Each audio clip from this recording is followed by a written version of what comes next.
عزیزان گرامی، علامہ حسن زادہ آمولی، اللہ انہیں طول عمر عطا فرمائے، اس وقت بہت بڑی نعمت ہے ہمارے درمیان، اس قدر بڑی شخصیت ہے عزیزان گرامی۔ اس وقت اگر علم جفر، علم رمل میں اگر کوئی کہے کہ کوئی ہے اس وقت ماہر، تو سارے لوگ کہتے ہیں علامہ حسن زادہ آمولی۔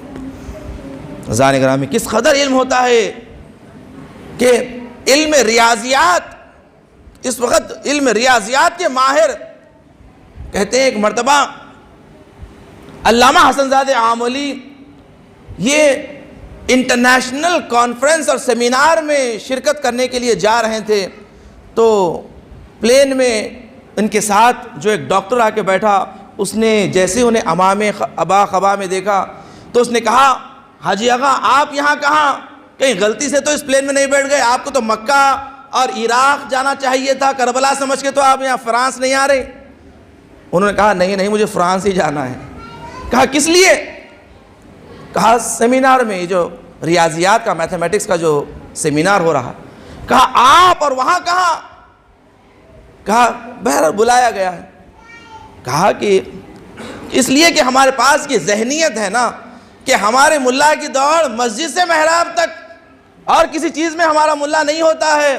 عزیزان گرامی دیکھیں، اہل بیت کے چاہنے والے ہر علم میں ماہر ہوتے ہیں، ہر علم در اہل بیت سے وابستہ ہونے والے۔ عزیزان گرامی، شیخ بہائی، ایک سے ایک بڑی بڑی شخصیتیں، خود ہمارے پاس میر مومن صاحب قبلہ جو بہترین آرکیٹیکچر، بہترین، عزیزان گرامی سارے علوم پر اللہ نے عطا کیا تھا، ایسے مثالیں ہمارے پاس موجود۔ کہتے ہیں کہ ایک مرتبہ اس ڈاکٹر نے کہا کہ ایک میں آپ کو سم لکھ کے دیتا ہوں، ذرا اس کا اگر آپ کو اس کا رائے حل اگر آتا ہے تو ذرا بتائیے، ذرا سالو کر دیجیے اس پرابلم کو سالو۔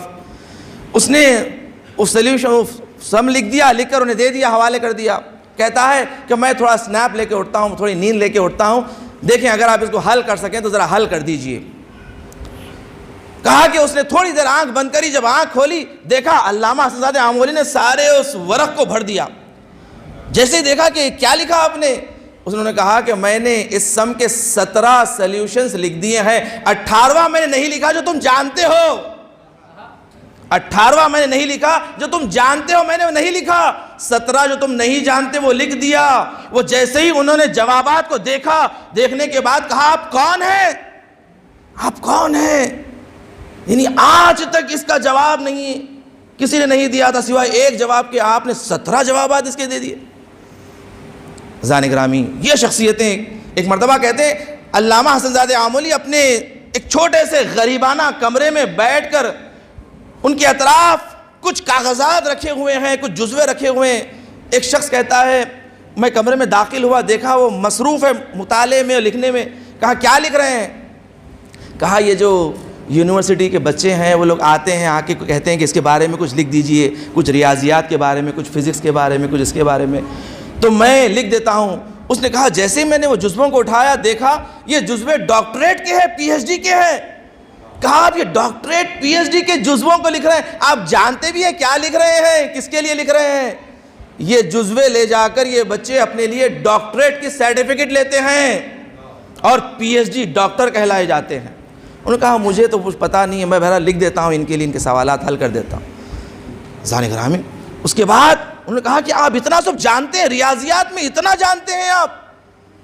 انہوں نے کہا ایک ریاضیات کا ایک مشکل کے بارے میں انہوں نے کہا کہ اس کے بارے میں جانتے ہو آپ؟ کہا کہ ہاں جانتا ہوں۔ کہا اس کا کتنے جواب ہوں گے؟ ایک جواب ہوگا؟ کہا کہ ہاں اس کا ایک جواب ہے۔ کہا 2 ہو سکتے ہیں؟ اس نے کہا 2 بھی ہو سکتے ہیں۔ اس کے بعد کہا 10 ہو سکتے ہیں؟ اس نے تعجب سے کہا 10 بھی ہو سکتے ہیں۔ کہا 100 ہو سکتے ہیں؟ کہا تعجب سے وہ کہنے لگا 100 بھی ہو سکتے ہیں۔ اس کے بعد انہوں نے کہا 1000 ہو سکتے ہیں۔ وہ تعجب میں پڑ گیا، کانپنے لگا، کہا کیا کہہ رہے ہیں آپ؟ یہ اتنا مشکل مرحلہ اور آپ کہہ رہے ہیں 1000 جواب؟ انہوں نے کہا 4,70,000 اور کچھ عدد۔ خواجہ نصیر الدین طوسی نے اس کے بارے میں جوابات لکھے ہیں، 4,70,000 جوابات اس کے اللہ شیخ خواجہ نصیر الدین طوسی نے لکھا۔ ایسی شخصیت جب خواجہ نصیر الدین طوسی جب اس دنیا سے جا رہے تھے تو ایک مرتبہ سمجھ گئے کہ بھی ان کے آخری لمحات ہے. انہوں نے وصیت کی, کہا کہ دیکھو مجھے حرم مولا کائنات سے باہر نہ لے جانا, مجھے یہاں سے دور دفن نہ کرنا, بلکہ مجھے مولا کے حرم میں ہی میری جان نکلے, اور جب میں مر جاؤں تو مولا کے دروازے پر مجھے دفن کر دینا, اور یاد رکھنا میری قبر پر کہیں علامہ خواجہ نصیر الدین طوسی نہ لکھنا, آیت اللہ حجت الاسلام نہ لکھنا, بلکہ لکھنا کلب باسط ذراعیہ بالوسید. یعنی جو اصحاب کہف کے کتے کے بارے میں جو آیت آئی ہے کہ اصحاب کہف کا کتا ان کے در پر ایسے بیٹھا ہوا ہے اپنے پیروں کو پھیلا کر اپنے مولا کے دروازے پر, خواجہ نصیر الدین طوسی نے کہا میرے قبر پر یہ جملے لکھنا, اس آیت کو لکھنا کہ میں مولا کائنات کے در کا غلام ہوں. ذہن گرامی دیکھیں, یہ ان کی غلامی ان کے در سے عطا ہوتی ہے.